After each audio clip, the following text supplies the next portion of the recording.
ఈరోజు ధాన్యం బకాయిలకు సంబంధించి నిధుల విడుదలలో ఏలూరులో జరిగిన సభలో పౌర సరఫరాల శాఖ మంత్రి నాదెండ్ల మనోహర్ గారు చేసిన వ్యాఖ్య గురించి ఈ వీడియో చేస్తున్నాను. ముఖ్యంగా ఎందుకు అంటే ధాన్యం అమ్మిన 48 గంటల్లో రైతులకు సంబంధించిన బ్యాంకు ఖాతాలో డబ్బులు వేస్తామనేది. అంటే ఇప్పటి వరకు రైతులు ధాన్యం ప్రభుత్వానికి అమ్ముతున్నా వాళ్లకు సకాలంలో డబ్బులు రావడం లేదు.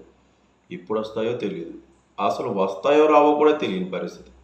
అలాంటిది చాలా డేరింగ్ అండ్ డాషింగ్గా 48 గంటల్లోనే రైతులకు ఈ డబ్బులు వేస్తామని చెప్పడం పౌర సరఫరాల శాఖ మంత్రి హోదాలో నిజంగా హర్షించదగిన విషయం. రైతుకు ఇప్పుడు పరిస్థితుల్లో అసలు ఏమీ మిగలడం లేదు. పెట్టుబడి పెడుతున్న పెట్టుబడి వస్తుందో రాదో తెలియదు, సేద్యం జోదం అయిపోయింది. ముఖ్యంగా కౌలు రైతులైతే ఇంకా నలిగిపోయే పరిస్థితి.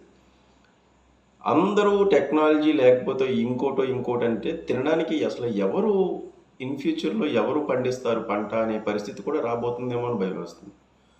రైతు ఎంత పెట్టుబడి పెడుతున్నాడు, దానికి వచ్చే గిట్టుబాటు ధర ఎంత, అలాగే ఇస్తున్న గిట్టుబాటు ధర ఎంత, వస్తున్న రాబడి ఎంత అనేది ఒకసారి క్షేత్రస్థాయికి వెళ్ళి ఆలోచిస్తే ప్రతి పంటకి రైతు అప్పులు పాలవుతున్నాడు, సేద్యం చేస్తున్నాడు. ఇదే పరిస్థితి ఉంది తప్ప ఇంకేం లేదు. గత వైసీపీ ప్రభుత్వంలో రైతులు పంట సమృద్ధిగా వచ్చినా అమ్ముకోవడానికి ఇబ్బందే. రైతు భరోసా కేంద్రాల పేరుతో 6,300 కోట్ల రూపాయలు ఏమయ్యాయో, ఎందుకు అసలు రైతు భరోసా కేంద్రాలు పెట్టారో కూడా తెలియదు. ఆ కాన్సెప్ట్ ఏంటో తెలియదు. ఆ కాన్సెప్ట్ వల్ల రైతులు పొందిన ప్రయోజనం ఏంటో కూడా తెలియదు. అలాంటి రైతు భరోసా కేంద్రాలు పెట్టారు. వాటిని సరిగ్గా నిర్వహిస్తే మంచిదే జరిగేది, కానీ అసలు నిర్వహణలోనే లోపం. ఏదో కట్టామంటే కట్టాం అంతే, కాన్సెప్ట్ తప్ప ఇంకేం లేదు. రైతు భరోసా కేంద్రాలకు వెళ్ళి ధాన్యం అమ్ముకుందామంటే అక్కడ ఎవరు సిబ్బంది ఉంటారు. సిబ్బంది చూసి మళ్ళీ స్లిప్ ఇస్తే మళ్ళీ రైస్ మిల్కి వెళ్ళాలి. రైస్ మిల్లుకి వెళ్తేనేమో వాళ్ళు తీసుకోరు.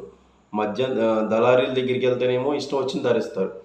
కనీసం బస్తాకి 800, కనీసం చాలా దిగువకి 800 రూపాయలు తీసుకున్న రోజులు కూడా ఉన్నాయి. ఆ డబ్బులు కూడా వచ్చే పరిస్థితి లేదు. ఎట్టి పరిస్థితిలో కూడా మధ్య దళారీల దగ్గరికి వెళ్తే ఎంతో కొంత నష్టాన్ని కమ్ముకుంటే ఆ డబ్బులు వచ్చాయి తప్ప ప్రభుత్వానికి అమ్మగా వచ్చిన డబ్బులైతే ఏ ఖరీఫ్లోనూ సరైన టైంకి రాలేదు, ఏ రబీలోనూ సరైన టైంకి రాలేదు.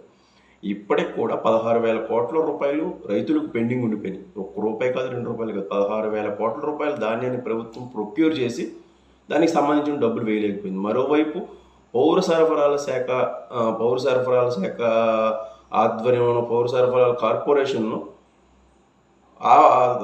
తాకట్టు పెట్టి 36,000 కోట్ల రూపాయలు తీసుకొచ్చింది. ఆ డబ్బులు ఏమైనాయి, అసలు దానికి ఇప్పుడు ఏ పర్పస్ మీద తీసుకొచ్చారు అంత డబ్బు, అసలు ఆ డబ్బుని ఏం చేశారు అనేది కూడా లెక్కపత్రం లేదు. 36,000 కోట్ల రూపాయలు అంటే మామూలు విషయం.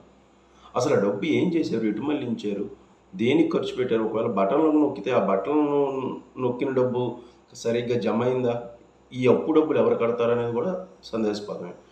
పౌర సరఫరాల శాఖ మంత్రి హోదాలో మొదటి నుంచి కూడా చాలా డైనమిక్గా పనిచేస్తున్న నాదెండ్ల మనోహర్ గారు ఫస్టే అక్రమ రేషన్ బియ్యం ముఠాలను ఎలా గడగడలాడించారో ఇప్పుడు దీని మీద దృష్టి పెట్టినట్టయితే కనిపిస్తుంది. రైతులకు సంబంధించి 16,000 కోట్ల రూపాయల పెండింగ్ను మెల్లమెల్లగా క్రమ పద్ధతిలో తీరుస్తామని చెప్పడమే కాకుండా ఇక నుంచి అసలు ధాన్యం తీసుకున్న తర్వాత 48 గంటల్లోనే రైతులకు డబ్బులు వేస్తాం అనేది చాలా గొప్ప మాట.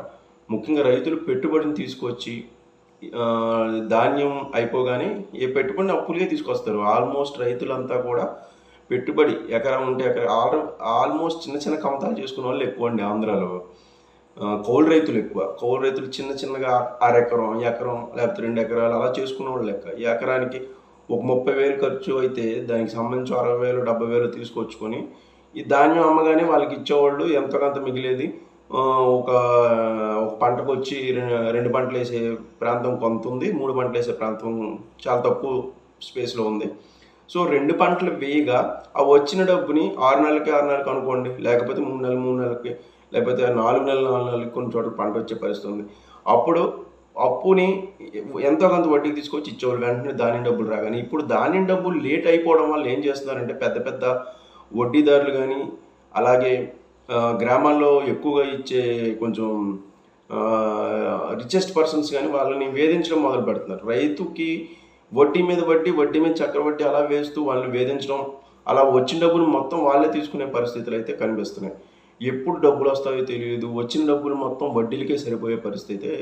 రైతులు ఇప్పటివరకు బాధపడ్డారు. ఇప్పుడు 48 గంటల్లో వేస్తామనే మాట చాలా గొప్పది. దీన్ని ఇంప్లిమెంట్ చేస్తే కనుక కూటమి ప్రభుత్వానికి రైతులు ఎప్పటికీ రుణపడి ఉంటారు. రైతుల మద్దతు అయితే చాలా ఖచ్చితంగా కనిపిస్తుంది. చాలా మంచి మాట చెప్పారు పౌర సరఫరాల శాఖ మంత్రి మనోహర్ గారు.